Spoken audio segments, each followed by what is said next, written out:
Welcome to the Hustle Class Podcast. We have a quick disclaimer. All material presented within Hustle Class LLC is not investment advice, but for educational purposes only. Trading involves risk, and you are solely responsible for your investment decisions and assume the entire risk of any trading you choose to undertake. Owners of Hustle Class LLC and its representatives are not registered as security broker-dealers or investment advisors, either with the United States Securities and Exchange Commission or with any state securities regulatory authority. Please utilize a registered investment or financial advisor to make any financial decisions. If you choose to invest without seeking advice from such an advisor or entity, then any consequences resulting from your investments are your sole responsibility. By utilizing Hustle Class LLC in our content, you are indicating your consent and agreement to our disclaimer. What's good? What's good, everybody? Welcome to Hustle Class Podcast. It is your boy Jermaine. I am back at it again with another one. It has been a crazy month to say the least, but I've been working. Just know that I ain't been sleeping. I've been working overtime. So let's start out with our song. And our song today that's going to help motivate you all. I want y'all to add this to y'all playlist. It's called Macho with Larry, and it's by Larry June. And the song starts out with, some motivational words, but the very first bars in the song are, back on my pivot, time waits for nobody, if you want to go get it. And this is exactly how I'm feeling right now. So one of the reasons why it's been so long for me to get another episode in is I've really been stressed out just trying to figure out grad school and like real estate and, adjusting my portfolios, because I have several portfolios. I mean, I have, the 401k, the crypto, different crypto accounts. I have stock portfolios, different stock portfolios, you know what I'm saying? So it's been a lot to really maneuver, not to mention family stuff, emotional stuff, psychological, physical, the whole nine. I'm actually in physical therapy right now. So it's a lot of things going on in my life, but you know what I'm saying? I still had to make some quick decisions, because time waits for nobody. And if you want it, go get it. So, that's the first thing I started with, so that y'all all have that, you know what I'm saying, in the back of y'all heads, you know what I'm saying? But don't let it go over your head. Time waits for nobody. So you have to make sure you're consistent and you're disciplined in your execution. But that does not necessarily mean you have to be so focused on time that if you don't complete the things you want in the time that you want to complete them in, you give up on yourself. Right? Because what's more important than getting it done on time is getting it done. So if you have a vision and you have a dream for yourself and you want to execute on it, just make sure you set that target, you set that goal, and you stay disciplined on a day-to-day. You know what I'm saying? You keep that persistence going and you maintain, through hell and high water. I believe in you. Do you believe in yourself? Right? So let's maintain, all right? Now, one of the major things, like I was saying, is I've been getting really, really heavy into real estate, like doing a lot of research, looking at some properties, looking at some numbers, really understanding how that system works. And so, one thing I noticed about a lot of, my peers and people around is, they treat real estate as like, one for one, people are looking to say they own something. It's kind of trendy to, have your keys to your new crib these days, right? One that you actually own too, not just an apartment. So, people are getting into real estate to be trendy. Not a bad thing if you think about the long-term repercussions, because a lot of them are getting like new developments in new budding areas. So the home values would hopefully go up over time. So it's a good decision. But in the near term, how good of a decision could it be? You know what I'm saying? Because, it's all about, what I've realized is a lot about real estate. It's all about the deal. It's kind of like stocks too. Like, you know what I'm saying? Would you rather buy Apple today or buy Apple during the pandemic when it was at, its low for the last year and a half, right? So it's kind of like, you can buy something that's good and that's quality at a high price, but if you can get something good and quality at a low price, why not? Right? Because your overhead is going to be lower and then your potential for equity is going to be higher simply because you got it at such a bargain. So that's something to think about and that's something to consider. So, like I said, I noticed that a lot of my peers had, been getting homes. One, because it was trendy, cool. But buying a home is a good idea anyway, right? Within certain circumstances, because you won't have to pay rent. And some people are getting homes so that they stop paying rent and they rather pay a mortgage. So they're paying into something that they'll own rather than paying into something that, is basically you don't get any tax benefit from it and you don't have any ownership over it. And you just kind of pay it to a landlord, right? Rent. So it makes sense. for people to make these decisions, right? And those are, like I said, moderately good decisions at these young ages, because if you're not overburdening yourself, or you're not living in an area where there's no future growth or potential growth, or it's not near a buzzing spot, you probably are going to get a decent return on your investment over time, depending on how long you hold it, right? Because one thing that the master investor, somebody I study and I get a lot of gain from, has said time and time again, is that once you learn how to invest in one market, you can kind of learn how to invest in any market, because it's generally the same concept, just across different asset classes and different assets, right?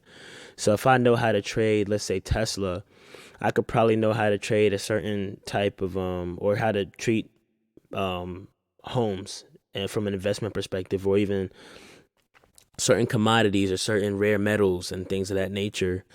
Even if it's coming to positioning myself for certain positions in terms of like jobs, or 9 to 5s, or certain salaries, or things of that nature. So it's something to think about, and it's something to consider.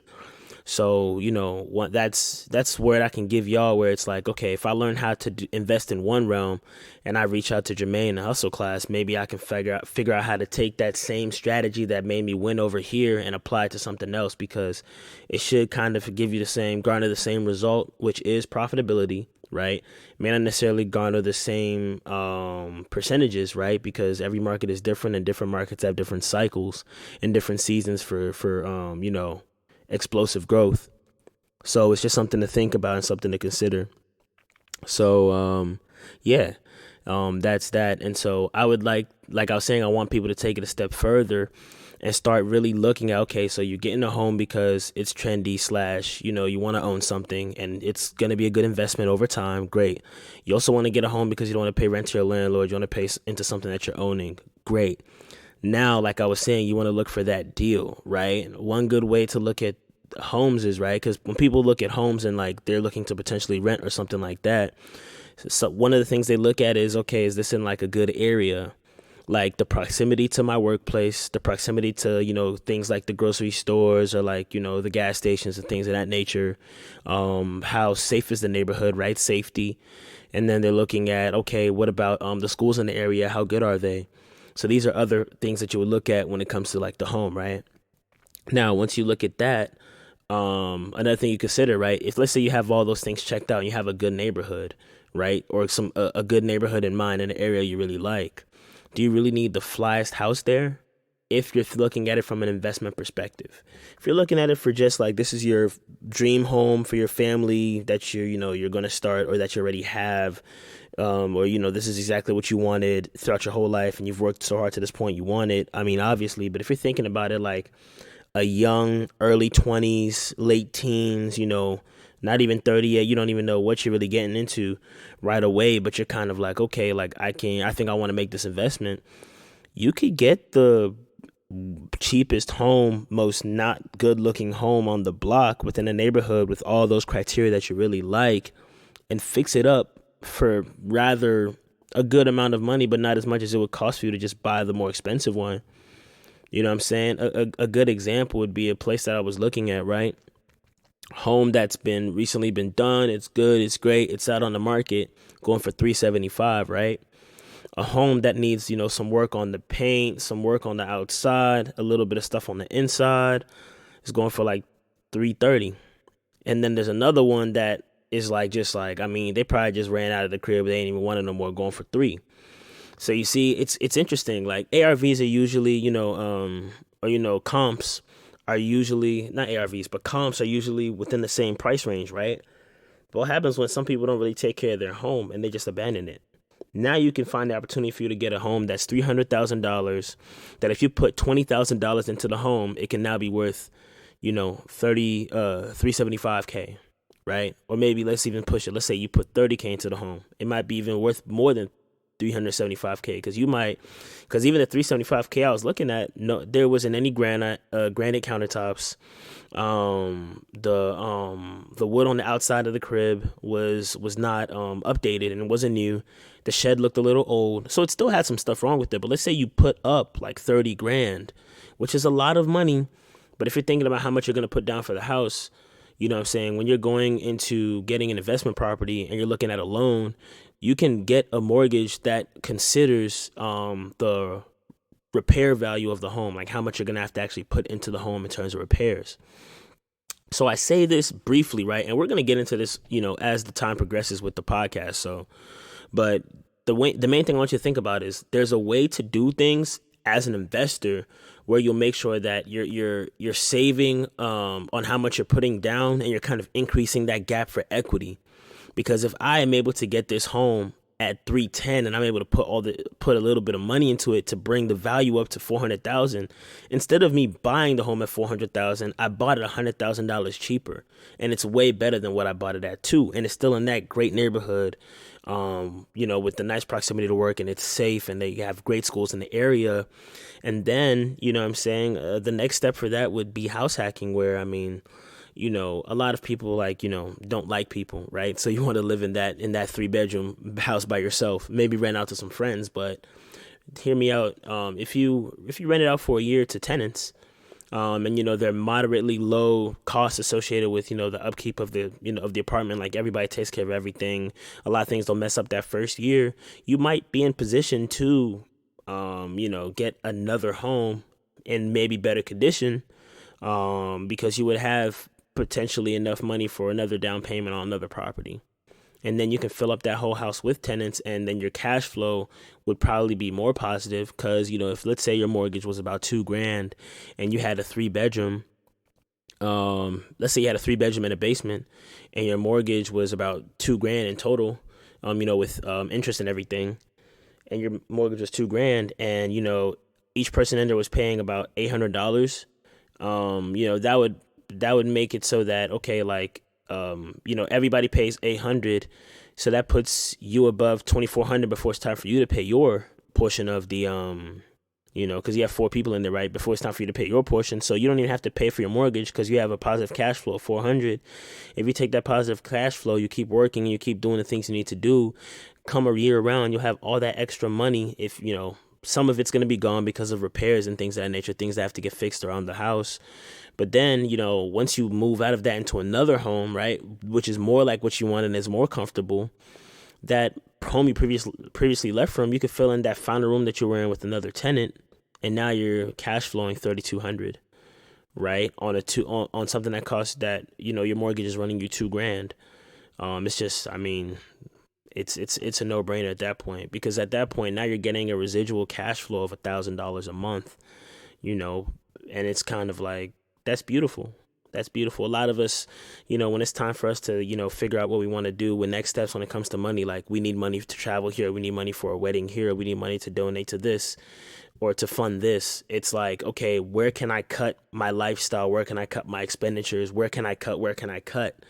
And the reason is a lot of people are on autopilot. As inflation and stuff increases, as things get more expensive, our salaries stay the same. Our lifestyle habits don't change. We still eat out the way we ate out before, do everything the way we do, but we don't elevate our lifestyle to the point of us actually becoming investors and getting things like, returns on investments and positive cash flow and equity and things of that nature. That's not a focus. Most people stick to their 401ks, and even that, they don't want to max out on or go up to the match, because they want to use that cash now. They feel like they have better use for that cash now than they do at 60. So it's quite the concept. It's a lot to think about, but I did want to mention it today, that's stuff that I'm thinking about. Definitely open to emails about stuff so that I can go deeper into them, and hopefully I have some more cleared out items to give to y'all. But I would say the main takeaway from today's episode is just to really think about real estate from an investor's perspective. Thinking of it from a consumer's perspective is really just not good enough at this point. The way the world is moving, tide is changing. The wealth gap is going to drastically increase. More and more people are just going to have a lot of money. More and more people are just going to have no money. Automation is replacing all the jobs people have. So, we've seen it with the Amazon store where you can walk in and just take your stuff and walk out. It's getting real. So I just want people to be mindful, self-checkouts at stores. I just see less and less aisles with people open, and more self-checkout slots when I go to like Safeways and stuff like that. So it's getting real out here. So as people start losing more and more of their jobs, and as some people get more and more versed with investing and actually taking the risk and making those decisions that I'm talking about today, you're gonna have the have and the have-nots. And I want everybody listening to this to be on the side of the haves, so that we can, bless the have-nots and get some of them up to speed, because we're all we got at the end of the day. So a lot of times when I talk investment, it's generational. It's thinking about people who aren't here yet, thinking about people who don't have the opportunities that we have, and really putting them on game and really getting them abreast with things so that they can also eat and help their families, right? Because we're all we have, and it's all about people at the end of the day. People are more important than money. So unless you're talking to these big tech companies, because their profit margins say otherwise. They'd rather have tech than people. So yeah. And so real estate, think of it as an investor. When it's time right now, a lot of people listening are in your 20s, some people are in your 30s. You have the opportunities for stuff for like your family. Good. They're well and squared. They're settled. Now let's get into the asset class of real estate and really try to turn yourself into somebody who has 4 or 5 properties that are cash flowing positively, so that your family will never fall on hard times, so that your kids, when they graduate school, and if they work in the area or work somewhere, you can make sure you fund you can fund their housing, so that they can keep that extra capital. Because I mean, imagine, like, for example, in my circumstance, right? Parents work so hard, basically slaved away for their kid to be able to have the opportunity to be educated, right? And when I was educated and I graduated, right, there are 2 things that happened to me, right? I moved out of state for school, so I had to pay rent, and then I had my student debt. So now I have rent and debt, right? And my salary is cut by taxes, right? So, and it's just like, the promise of the American dream, right, in terms of education, is great, but what happened after a certain point? It's like a slingshot or like a cannon, and you started shooting up, right? Like when you go to circus, or like when you see images of the circus online and stuff, when something shoots up like a projectile and it starts turning downward, that's exactly what started happening.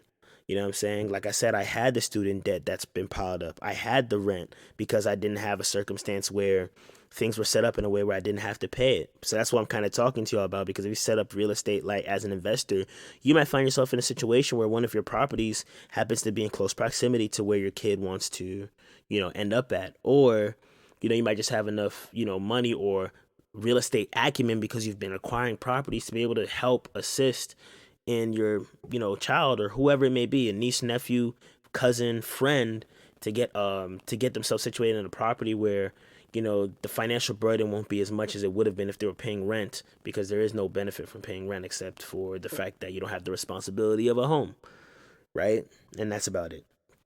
So I just want people to think about that, because coming out with, like I said, the debt, and then having to pay rent, and then not having financial acumen as well, not really understanding what it is to budget, not understanding what it is to invest, not understanding what it is to have a business.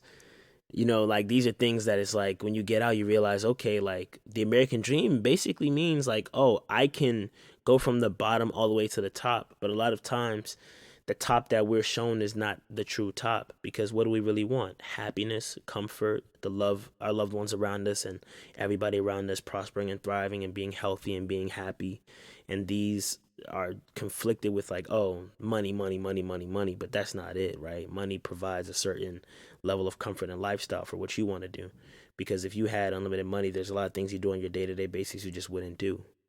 So, I kind of went on a little rant over there, but that's that. Stocks I'm looking to invest in long term right now, I've mentioned on here before. My number one right now is Disney, just because of how it's looking with the price action. I really love CrowdStrike. CrowdStrike is doing some major things in terms of like getting government, funding for a lot of stuff they're doing from a cybersecurity realm. So Disney, the ticker is DIS. CrowdStrike, the ticker is CRWD. The next one I really like is Salesforce. That's CRM. Salesforce just broke out of a long consolidation that it was in. So I like shares of CRM. As always, I like Microsoft and Apple. Just because, I mean, they've been up and stuck, and it's gonna stay that way. So yeah. Oh, and another thing about things being up and stuck. If you think the real estate market is going to come crashing down, I have some news for you. It's probably not, right? A lot of people are thinking about 2008, what happened. A lot of people are thinking about what happened in the pandemic with the stock market crashing. A lot of, if you start, like I said, understanding investments and different asset classes, you'll understand that when things drop, usually there are healthy corrections along the way.